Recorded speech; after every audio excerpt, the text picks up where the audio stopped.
Si eres una persona que aprietas, rechinas o crujes los dientes, padeces de bruxismo.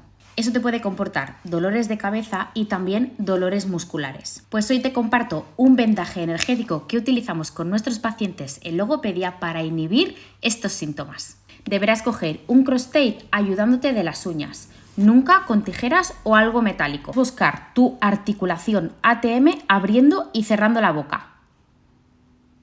Y donde tengas ese movimiento, colocarás un cross tape en ángulo de 45 grados. Y frota.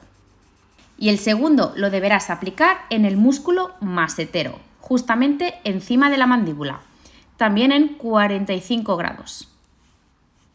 La aplicación será unilateral o bilateral dependiendo de tu afectación. Podrás tener el cross tape aplicado entre 2 y 3 días. Podrás retirar antes si se hincha o se despega. Eso significa que ya ha hecho todo su efecto. Para retirarlo aplicaremos una gotita de aceite, impregnamos y se podrá retirar fácilmente.